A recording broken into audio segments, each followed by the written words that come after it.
Hello, welcome to Axonas learning online classes. നമുക്ക് നമ്മുടെ accountancy question paper discussion continuation പറഞ്ഞിട്ടാണ് വന്നിട്ടുള്ളത്. നമ്മൾ കഴിഞ്ഞ ക്ലാസ്സിൽ ഒരു 21ാമത്തെ ചോദ്യം മാത്രമാണ് നമ്മൾ കംപ്ലീറ്റ് ചെയ്തിട്ടുണ്ടായിരുന്നത്. അത് കുറച്ചൊരു ലെങ്തി ആയിട്ടുള്ള ഒരു ക്വസ്റ്റ്യൻ ആയിരുന്നു. സോ നമുക്കിനി നെക്സ്റ്റ് ക്വസ്റ്റ്യൻ നോക്കാം. 22ാമത്തെ ക്വസ്റ്റ്യൻ ആണ് ഇനി നമ്മൾ നോക്കാനുള്ളത്. എന്താണ് question? Give A name of the accounting error for the following transactions. എന്താണ് ചോദിച്ചിട്ടുള്ളത്? താഴെ നമുക്ക് എത്ര തന്നിട്ടുണ്ട്? ഓക്കെ, 4 ട്രാൻസാക്ഷൻസ് ആണ് തന്നിട്ടുള്ളത്. ഈ 4 ട്രാൻസാക്ഷനും വായിച്ചിട്ട് അല്ലെങ്കിൽ ആ ഒരു ട്രാൻസാക്ഷനിൽ പറയുന്ന, നമ്മൾ പിന്നെയും വായിച്ച് നോക്കണം, നമ്മൾ ഓൾറെഡി ചെയ്തിട്ടുണ്ട് തോന്നുന്നത്. ഈ ഒരു 4 ട്രാൻസാക്ഷൻസ് വായിച്ചിട്ട് അതിൽ ഏത് അക്കൗണ്ടിങ് എററാണ് അല്ലെങ്കിൽ ഏതൊരു അക്കൗണ്ടിങ് എററിനെ കുറിച്ചാണ് പറയുന്നതെന്നാണ് ചോദിച്ചിട്ടുള്ളത്. എന്നിട്ട് ആ ഒരു പെർട്ടിക്കുലർ അക്കൗണ്ടിങ് എറർ ഏതാണോ അത് ഐഡൻറ്റിഫൈ ചെയ്ത് എഴുതാനാണ് പറഞ്ഞിട്ടുള്ളത്. ഓക്കെ, അപ്പോൾ ഈ 4 വായിച്ചിട്ട് നമ്മൾ എന്ത് ചെയ്യണം? 4 പറയുന്ന എറർ ഏതാണെന്ന് വെച്ചാൽ അത് മെൻഷൻ ചെയ്യാണ് വേണ്ടത്. ഓക്കെ, അപ്പോൾ നമ്മളോട് പറഞ്ഞിട്ടുള്ളത് give A name of the accounting error for the following transaction. നമുക്കറിയാം അക്കൗണ്ടിങ് എറേഴ്സ് എന്ന് പറഞ്ഞാൽ എന്തായിരുന്നു? റെക്ടിഫിക്കേഷൻ ഓഫ് എറേഴ്സ് നമുക്കറിയാം. സോ എറേഴ്സ് മെയിനായിട്ട് 4 നമ്മൾ പറയാറ്. 4 തന്നെ. എറർ ഓഫ് ഒമിഷൻ ഉണ്ട്, എറർ ഓഫ് കമ്മീഷൻ ഉണ്ട്, കോമ്പൻസേറ്റിംഗ് എറേഴ്സ് ഉണ്ട്, ദെൻ എറർ ഓഫ് പ്രിൻസിപ്പിൾ ഉണ്ട്. ഇതാണ് മെയിനായിട്ട് വരുന്ന 4 എറേഴ്സ്. സോ ഈ എറേഴ്സിനെ എന്താ പറയുക, റിലേറ്റ് ചെയ്തിട്ടായിരിക്കും ഇത് വരിക.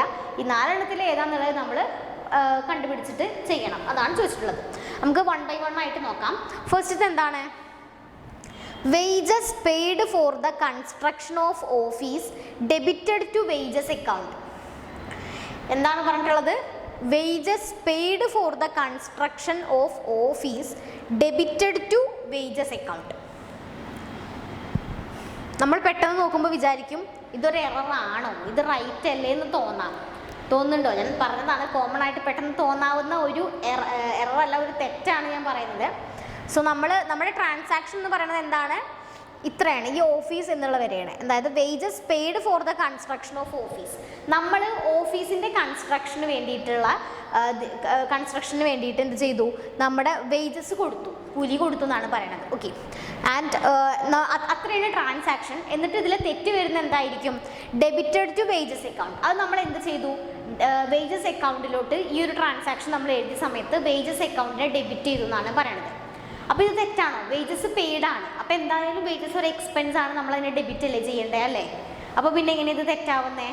ക്വസ്റ്റ്യൻ തെറ്റിയതാണോ? അതാണ് ഞാൻ പറഞ്ഞത്. നമ്മൾ പെട്ടെന്ന് നോക്കുമ്പോൾ ഇത് തെറ്റാണെന്ന് ശരിയാണെന്ന് വിചാരിക്കും. മേ ബി ക്വസ്റ്റ്യൻ തെറ്റാണെന്നും നമ്മളോട് പറഞ്ഞിട്ടുള്ളത് ഇതൊരു എററാണ്, ആ എററിൻ്റെ പേരാണ് നമ്മളടുത്ത് ചോദിച്ചിട്ടുള്ളത്. സോ ഇതിൽ പറഞ്ഞിട്ടുള്ളത് എന്താണ്? Wages paid for the construction of office. ഞാൻ ഫസ്റ്റ് പറഞ്ഞ കേസിൽ വേജസിന് നമ്മൾ ഡെബിറ്റ് ചെയ്യാറുണ്ട്. എപ്പോൾ? ഈ ക്വസ്റ്റ്യനിൽ വെറും വേജസ് പെയ്ഡ് എന്ന് മാത്രമാണെന്നുണ്ടെങ്കിൽ ഇറ്റ് ഇസ് ഓക്കെ.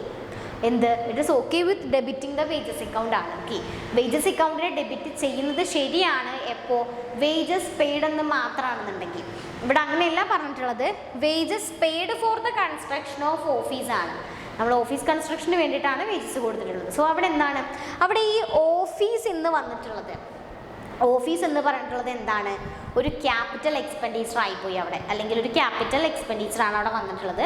സോ നമുക്ക് എന്ത് ചെയ്യാൻ പറ്റില്ല? വേജസിന് നമുക്ക് ഡെബിറ്റ് ചെയ്യാൻ പറ്റില്ല. പകരം നമ്മൾ എന്താ കൊടുക്കുക? ഓഫീസ് എന്ന് പറയുന്നത് നമ്മളെ ബിൽഡിംഗ് ആണല്ലോ, ബിൽഡിങ്ങിനെയാണ് നമ്മൾ എന്ത് ചെയ്യുക? ഡെബിറ്റ് ചെയ്യാറുള്ളത്. മനസ്സിലാവുന്നുണ്ടോ എന്താണ് പറഞ്ഞത്?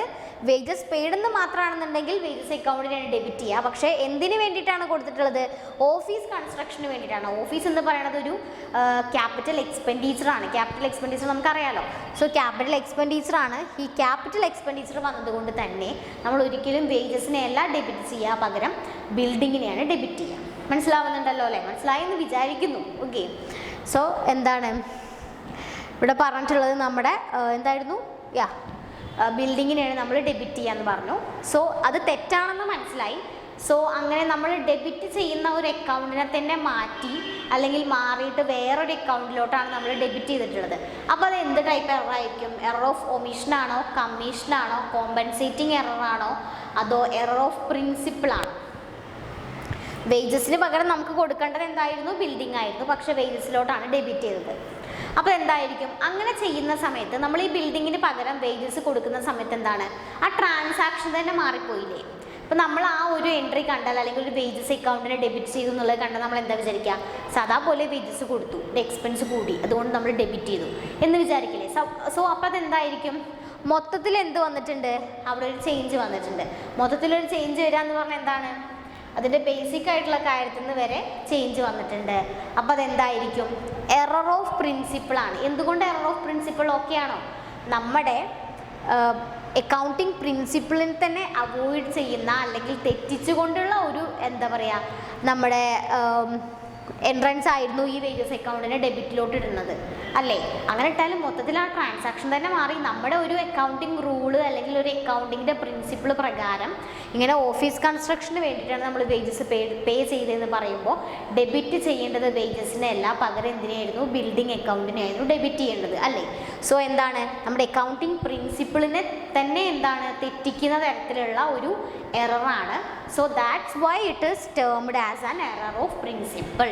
ഓക്കെ, എറർ ഓഫ് പ്രിൻസിപ്പിൾ ആണ് എന്ത്, നമ്മുടെ ഫസ്റ്റത്തത്. ഇതൊക്കെയാണല്ലോ, ഓക്കെ ആണെന്ന് വിചാരിക്കുന്നു. എറർ ഓഫ് പ്രിൻസിപ്പിൾ, എന്തുകൊണ്ടാണ് എറർ ഓഫ് പ്രിൻസിപ്പിൾ എന്ന് മനസ്സിലായി എന്ന് വിചാരിക്കുന്നു. ദെൻ രണ്ടാമത്തേത് നോക്കാം. Goods sold for ₹4,200 to Hari Om on credit were omitted from the accounts although cash received. എന്താണ്, ഗുഡ്സ് സോൾഡ് ഫോർ ₹4,200 ആണ്. ഈ ഒരു ട്രാൻസാക്ഷൻ നമ്മൾ വായിച്ചാലും നമുക്ക് ഇതിൻ്റെ മീനിങ് മനസ്സിലായിട്ടില്ല എന്നുണ്ടെങ്കിലും ഈ ടൈപ്സ് ഓഫ് എറേഴ്സിൻ്റെ പേര് 4 എറേഴ്സ് ഉണ്ടെന്ന് അറിയുന്നവർക്ക് ഇതിലുള്ള ഒരു ടേം വെച്ചിട്ട് എന്ത് ടൈപ്പ് എററാന്ന് കണ്ടെത്താൻ പറ്റും. പറഞ്ഞിട്ടുള്ള ക്വസ്റ്റ്യൻ എന്തായിരുന്നു, എന്താണ് എന്ത് ചെയ്തിട്ടുണ്ട്, മിസ്റ്റർ ഹരി ഓം എന്ന് പറയുന്ന ആൾക്ക് എന്താണ് 4,200 രൂപയ്ക്ക് ഗുഡ്സ് നമ്മൾ ക്രെഡിറ്റിൽ കൊടുത്തിട്ടുണ്ടായിരുന്നു. അതെന്ത് ചെയ്തു, അത് അക്കൗണ്ടിൽ നമ്മൾ ഒമിറ്റ് ചെയ്തു എഴുതാൻ. ഒമിറ്റ് ചെയ്തു എന്ന് പറഞ്ഞാൽ എന്താണ്, മറന്നു എന്നാണ്. ഒമിറ്റ് ചെയ്യുക എന്ന് പറഞ്ഞാൽ നമ്മൾ മറന്നു. ഓക്കെ, ഒമിറ്റഡ് എന്ന് പറഞ്ഞാൽ നമ്മൾ അക്കൗണ്ടിൽ എഴുതാൻ മറന്നു. അപ്പോൾ ഇതെന്തായിരിക്കും, ഒമിറ്റഡ് എന്ന് ഓൾറെഡി പറയുന്നുണ്ട്. അവിടെ വേറെ പ്രശ്നങ്ങളൊന്നുമില്ല, അക്കൗണ്ടിൻ്റെ കാര്യങ്ങളും പ്രിൻസിപ്പിളൊന്നും തിരിച്ചിട്ടില്ല, നമ്പേഴ്സ് മാറിപ്പോവുക ഒന്നും ചെയ്തിട്ടില്ല. നമ്മൾ ജസ്റ്റ് ആ ഒരു കാര്യം തന്നെ അക്കൗണ്ടിൽ എഴുതാൻ മറന്നു. അപ്പോൾ അതെന്താണ്, ഒമിറ്റഡ് എന്ന് പറയുന്നത് കൊണ്ട് തന്നെ എന്തായിരിക്കും അത്, it is an error of omission. Okay, നമ്മളിങ്ങനെ ഒരു കാര്യം തന്നെ മൊത്തത്തിൽ എഴുതാൻ മറന്നു പോവുക, അങ്ങനെയുള്ള എറേഴ്സാണ് എന്ത്, നമ്മുടെ എറർ ഓഫ് ഒമിഷൻ എന്ന് പറയുന്നത്. ഓക്കെ, അപ്പോൾ നമ്മൾ രണ്ടാമത്തത് എന്ത് ടൈപ്പ് ഓഫ് എററാണ്, എറർ ഓഫ് ഒമിഷൻ ആണ്. എന്താണ്, error of omission. Then third one നോക്കാം. Purchase of furniture is entered in purchase book ആണ്. ശ്രദ്ധിക്കണം, ക്വസ്റ്റ്യൻ ശ്രദ്ധിക്കണം. ഇതും നമ്മൾ പെട്ടെന്ന് വിചാരിക്കും ശരിയാണല്ലോ, പർച്ചേസ് അല്ലേ ചെയ്തിട്ടുള്ളത്, പർച്ചേസ് ബുക്ക് അല്ലേ, അത് റൈറ്റ് അല്ലേ എന്ന്. പക്ഷേ റൈറ്റ് ആണോ? Purchase of furniture is entered in purchase book ആണ്. എന്താണ് പറഞ്ഞിട്ടുള്ളത്, പർച്ചേസ് ഓഫ് ഫർണിച്ചർ ആണ്, പർച്ചേസ് ഓഫ് ഗുഡ്സ് അല്ല. ഗുഡ്സ് ആണെങ്കിൽ ഓക്കെയാണ്, പർച്ചേസസ് ബുക്കിലാണ് നമ്മൾ എൻ്റർ ചെയ്യുക. ബട്ട് ഇതെന്തിൻ്റെ കേസാണ്, ഫേർണിച്ചർ ആണ്. ഫേർണിച്ചർ ആണെന്നുള്ളത് പ്രത്യേകം സ്പെസിഫൈ ചെയ്ത് പറഞ്ഞതുകൊണ്ട് തന്നെ എന്ത് ബുക്കിൽ നമ്മളത് റെക്കോർഡ് ചെയ്യില്ല, നമ്മുടെ പർച്ചേസ് ബുക്കിൽ നമ്മളത് റെക്കോർഡ് ചെയ്യില്ല. നമ്മൾ ഇതപ്പോൾ ശരിക്കും എവിടെയായിരിക്കും റെക്കോർഡ് ചെയ്യേണ്ടത്, പർച്ചേസ് ഓഫ് ഫർണിച്ചർ നമ്മൾ ജേർണൽ പ്രോപ്പറിലാണ് നമ്മൾ എന്ത് ചെയ്യുക, റെക്കോർഡ് ചെയ്യുക. ഓക്കെ, ഒരിക്കലും പർച്ചേസസ് ബുക്കിലല്ല. ഓക്കെ, അപ്പോൾ എന്താണ്, ഇത് തെറ്റാണെന്ന് മനസ്സിലായല്ലോ, അതൊരു എററാണെന്ന് മനസ്സിലായി അല്ലേ. So purchase of furniture is entered in purchase book എന്ന് പറയുന്നത് നമ്മൾ ജേർണൽ പ്രോപ്പറിലായിരുന്നു അത് ശരിക്കും ചെയ്യേണ്ടത്. പക്ഷെ നമ്മൾ മാറിയിട്ട് എന്ത് ചെയ്തു, നമ്മുടെ ഈ പർച്ചേസ് ബുക്കിലാണ് എൻ്റർ ചെയ്തത് പോയിട്ട്. അപ്പോൾ ഇത് എന്ത് എററാണ്, എറർ ഓഫ് പ്രിൻസിപ്പിൾ ആണ്. എന്തുകൊണ്ട് എറർ ഓഫ് പ്രിൻസിപ്പിൾ? നമ്മൾ ഫസ്റ്റത്തെ കേസിലും എറർ ഓഫ് പ്രിൻസിപ്പിൾ പറഞ്ഞു, അക്കൗണ്ട് മാറിയിട്ടു, ഒന്നും വേണ്ട, നമ്മൾ ഈ ട്രാൻസാക്ഷൻ നമുക്കറിയില്ല. നമ്മൾ നോക്കുമ്പോൾ പർച്ചേസ് ബുക്കിലുണ്ട് ഈ പർച്ചേസ് ഓഫ് ഫേർണിച്ചറിൻ്റെ എമൗണ്ട് നമ്മൾ കൊടുത്തിട്ടുണ്ട്. അപ്പോൾ പർച്ചേസ് ബുക്കിൽ കൊടുക്കുന്ന എമൗണ്ട്സ് ഒക്കെ എന്തിൻ്റെ കാര്യങ്ങളാണ് നമ്മൾ കൊടുക്കുക, ഗുഡ്സിൻ്റെ കാര്യങ്ങൾ. ഓക്കെ, ഗുഡ്സ് വിറ്റ അല്ലെങ്കിൽ ഗുഡ്സ് വാങ്ങിയിട്ടുള്ള കാര്യങ്ങളാണ്, ഗുഡ്സ് വാങ്ങിയ കാര്യങ്ങളാണ് പർച്ചേസ് ബുക്കിൽ കൊടുക്കുക, ഒരിക്കലും ഫേർണിച്ചറും കാര്യങ്ങളും വാങ്ങിയതല്ല. സോ അങ്ങനെ നമ്മൾ എഴുതുമ്പോൾ അവിടെ എന്താണ്, മൊത്തത്തിൽ ആ ഒരു ട്രാൻസാക്ഷൻ തന്നെ തെറ്റിപ്പോയി എന്ന് പറഞ്ഞാൽ എന്താണ്, നമ്മൾ അക്കൗണ്ടിങ് പ്രിൻസിപ്പിളിൻ്റെ അല്ലെങ്കിൽ ആ ഒരു റൂളിനെയാണ് നമ്മൾ എന്ത് ചെയ്തിട്ടുള്ളത്, മൊത്തത്തിൽ തെറ്റിച്ചിട്ടുള്ളത്. ഓക്കെ, അക്കൗണ്ട് മാറ്റി ഇങ്ങോട്ട് കൊടുക്കുകയാണ് നമ്മൾ, അപ്പോൾ ആ ഒരു ട്രാൻസാക്ഷൻ തന്നെ മൊത്തത്തിൽ തെറ്റിപ്പോയില്ലേ. ഓക്കെ, അപ്പോൾ അതുകൊണ്ടാണ് എന്ത്, നമ്മുടെ മൂന്നാമത്തതും എന്താണ്, എറർ ഓഫ് പ്രിൻസിപ്പിൾ ആണ്. എന്താണ്, error of principle. Purchase of furniture is entered in purchase book. Purchase ബുക്കിൽ നമ്മൾ ഫേർണിച്ചർ പർച്ചേസ് ചെയ്ത് കൊണ്ട് എഴുതിയത് എന്താണ്, അത് തെറ്റാണ്. അത് നമ്മളെ അക്കൗണ്ടിങ് പ്രിൻസിപ്പിളിനെ തന്നെ തെറ്റിച്ചുകൊണ്ടാണ് നമ്മൾ ചെയ്തിട്ടുള്ളത്. So it is also termed as an error of principle. Okay, നാലാമത്തെ നോക്കാം. കാണുന്നുണ്ടല്ലോ അല്ലേ? Okay. Gurman's account was short credited by ₹1,000 while Manisha's account was excess credited by ₹1,000. എന്താണ് പറഞ്ഞിട്ടുള്ളത്? രണ്ടാൾക്കാരെ കാര്യമാണ്. ഒന്ന് ഗുർമൻ എന്ന് പറയുന്ന ആളും രണ്ട് മനീഷ എന്ന് പറഞ്ഞിട്ടുള്ള ആളും. സോ ഈ ഗുർമൻ്റെ അക്കൗണ്ടിൽ എന്താണ് 1000 രൂപ എന്താ പറയുക കുറഞ്ഞു ചെയ്തു. എന്നാൽ മനീഷയുടെ അക്കൗണ്ടിൽ എന്താണ് 1000 രൂപ കൂടുകയും ചെയ്തു. ഓക്കെ. ഒരാളയിൽ 1000 കുറഞ്ഞപ്പോൾ ഒരാളയിൽ 1000 രൂപ കൂടി. അതാണ് ഉണ്ടായിട്ടുള്ളത്. ഇത് എന്ത് ടൈപ്പ് ഓഫ് എററാണ്? അവിടെ നമ്മൾ പ്രിൻസിപ്പൾ തെറ്റിച്ചിട്ടുണ്ടോ? ഇല്ല. എന്തെങ്കിലും മറന്നു എന്ന് പറയാൻ പറ്റില്ല. ഇല്ലല്ലോ, ഒന്നും വേണ്ട. നമ്മളിപ്പോൾ വിചാരിക്കുന്നു ഗവൺമെൻറ് അക്കൗണ്ടിൽ ഈ 1000 റുപ്പീസ് എഴുതാൻ മറന്നതാണ് അല്ലെങ്കിൽ ഒമിറ്റ് ചെയ്തെന്നുണ്ടെങ്കിൽ അത് എറർ ഓഫ് ഒമിഷനായി. പക്ഷേ അത്ര മാത്രമാണോ ക്വസ്റ്റ്യൻ? അല്ല. ഇയാളുടെ അക്കൗണ്ടിൽ ഗവൺമെൻറ് അക്കൗണ്ടിൽ 1000 രൂപ ഷോർട്ട് ക്രെഡിറ്റ്, അതായത് കുറവാണ്. ദെൻ എന്താ അപ്പം തന്നെ എന്താണ് ആ ഒരു ടൈമിൽ തന്നെ മനീഷയുടെ അക്കൗണ്ടിൽ 1000 രൂപ കൂടുതലുമാണ്. അപ്പോൾ ഇതെന്ത് ടൈപ്പ് എററാണ്? നമ്മൾ അങ്ങോട്ടും ഇങ്ങോട്ടും 1000 വെച്ചിട്ട് എന്ത് ചെയ്തു?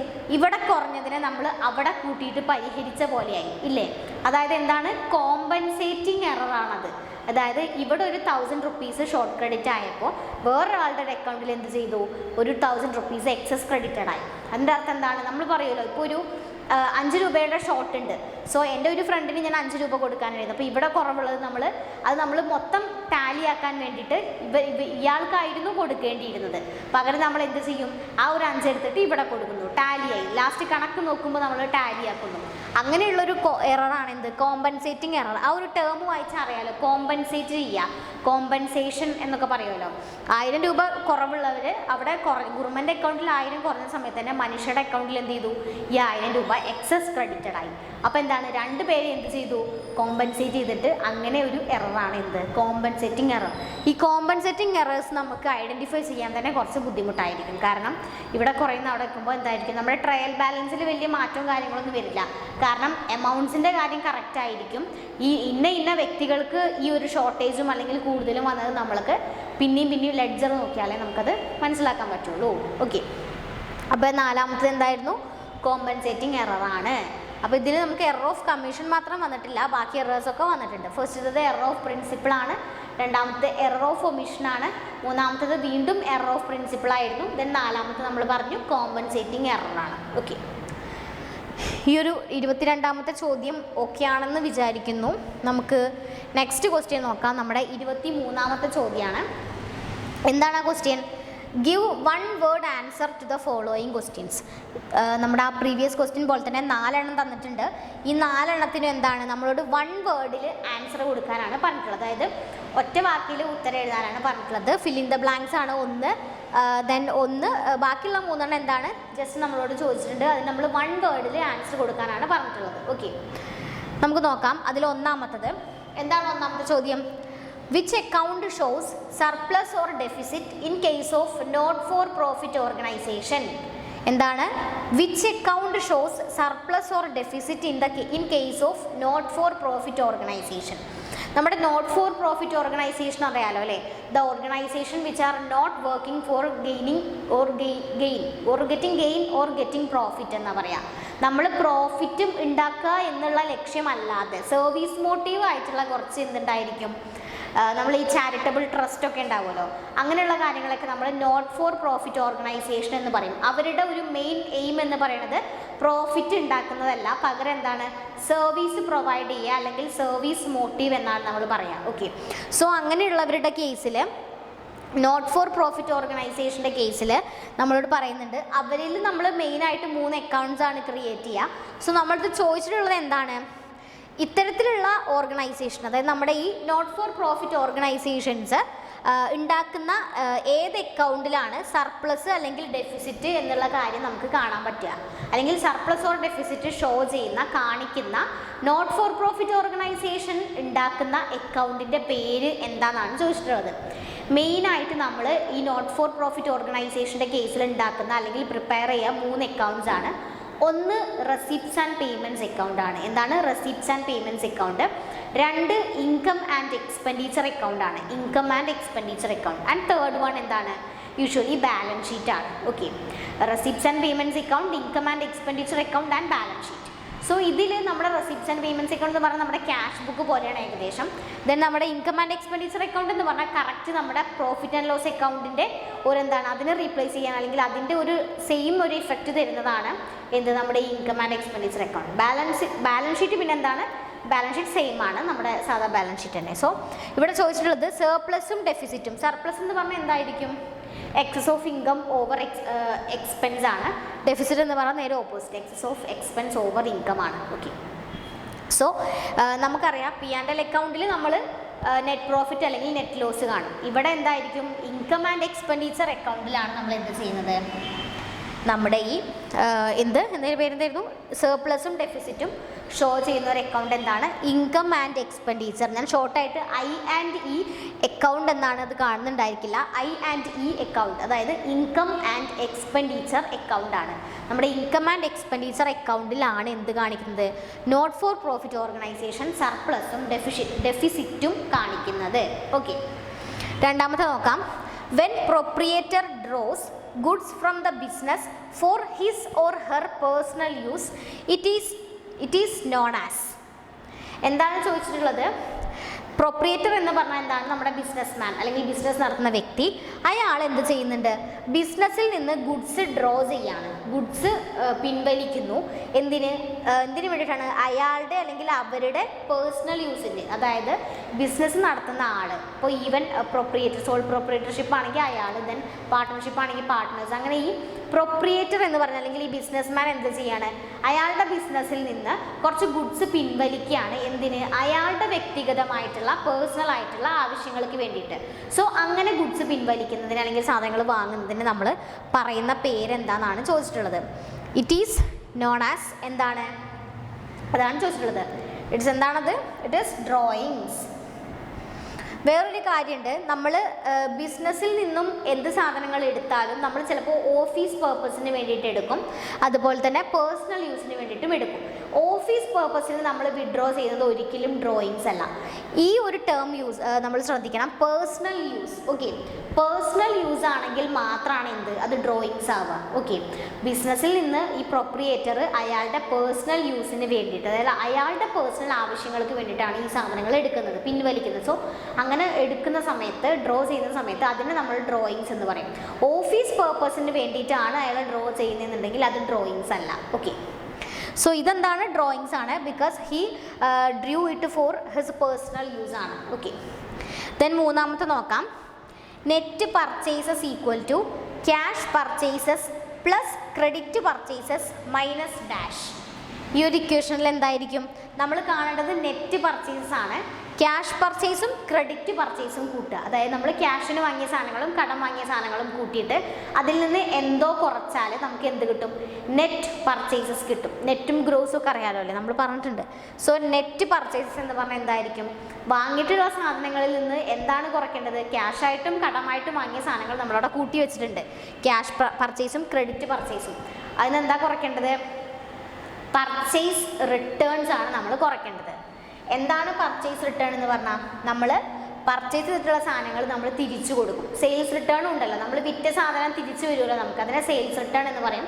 പർച്ചേസ് റിട്ടേൺ എന്ന് പറഞ്ഞാൽ എന്താണ്, പർച്ചേസ് ചെയ്തിട്ട് നമ്മൾ എന്ത് ചെയ്യാണ്, തിരിച്ചു കൊടുക്കുക, റിട്ടേൺ ചെയ്യണം. നമുക്കത് വേണ്ടാന്ന് പറഞ്ഞിട്ട് എന്തെങ്കിലും പ്രശ്നം കൊണ്ടോ കാര്യങ്ങളോ കൊണ്ട് നമ്മൾ റിട്ടേൺ ചെയ്യാണ് പർച്ചേസ് റിട്ടേൺ എന്ന് പറയുന്നത്. നമ്മൾ ഈ ഓൺലൈനായിട്ട് ഷോപ്പ് ചെയ്തിട്ട് റിട്ടേൺ അടിക്കുമല്ലോ, റിട്ടേൺ പോളിസി ഉണ്ടല്ലോ, അതേപോലെ തന്നെ പർച്ചേസ് നമ്മുടെ ബിസിനസ്സിൻ്റെ കേസിൽ ഗുഡ്സോ കാര്യങ്ങളോ പർച്ചേസ് ചെയ്തതിന് ശേഷം നമ്മൾ എന്ത് ചെയ്യും, റിട്ടേൺ അടിക്കും. അതിന് നമ്മൾ എന്തെന്ന് പറയും, പർച്ചേസ് റിട്ടേൺസ് എന്ന് പറയും. എന്താണ് പർച്ചേസ് റിട്ടേൺസ് എന്ന് പറയും. സോ ഇങ്ങനെ നമ്മൾ മൊത്തം വാങ്ങിയ സാധനങ്ങളിൽ നിന്ന് എന്ത് കുറച്ചാലാണ് നെറ്റ് പർച്ചേസ് എന്ന് ചോദിച്ചാൽ എന്താണ്, മൊത്തം കടായിട്ടും ക്യാഷായിട്ടും വാങ്ങിയ സാധനങ്ങൾ അവിടെ കൂട്ടി വെച്ചു. ദെൻ നമ്മൾ വാങ്ങിയിട്ട് തിരിച്ചയച്ച സാധനങ്ങൾ ഇതിൽ കൂട്ടരുതല്ലോ, അങ്ങനെയുള്ള സാധനങ്ങൾ എന്ത് ചെയ്യണം, ഇതിൽ നിന്ന് കുറയ്ക്കണം. ബിക്കോസ് നമ്മൾ തിരിച്ചയച്ച സാധനങ്ങളും കൂടെ എന്തിൽ കൂടിയിട്ടുണ്ടായിരിക്കും, ഈ ക്യാഷ് പർച്ചേസും ക്രെഡിറ്റ് പർച്ചേസും നമ്മൾ ആഡ് ചെയ്യുന്ന സമയത്ത് നമ്മൾ മേ ബി ക്യാഷായിട്ട് വാങ്ങിയ സാധനമായിരിക്കാം തിരിച്ചയച്ചിട്ടുണ്ടാവുക. സോ അതിൻ്റെ വാല്യൂ ഇതിൽ കൂടിയിട്ടുണ്ടാവും. അപ്പോൾ അതൊരിക്കലും നെറ്റല്ല. നെറ്റ് എന്ന് പറഞ്ഞാൽ അതിൻ്റെ മൊത്തത്തിൽ ശരിക്കുള്ള വാല്യൂ ആണ് ചോദിക്കുന്നത്. സോ ഈ ശരിക്കുള്ള നെറ്റ് വാല്യൂ കാണണമെന്നുണ്ടെങ്കിൽ ക്യാഷായിട്ട് വാങ്ങിയ പർച്ചേസസും അതുപോലെ തന്നെ ക്രെഡിറ്റ് പർച്ചേസസും ആഡ് ചെയ്തിട്ട് നമ്മൾ തിരിച്ചയച്ചിട്ടുള്ള അതിനെയാണ് നമ്മൾ എന്തെന്ന് പറയുന്നത്, പർച്ചേസ് റിട്ടേൺസ് എന്ന് പറയാം. ഈ തിരിച്ചയച്ച സാധനങ്ങളുടെ വാല്യൂ കുറയ്ക്കണം. അപ്പോൾ നമുക്ക് എന്ത് കിട്ടും, നെറ്റ് പർച്ചേസസ് കിട്ടും. ഓക്കെ ആണല്ലോ. നാലാമത്തെ നോക്കാം. While preparing income and expenditure account of a not-for-profit organization, accrued interest is shown on which side?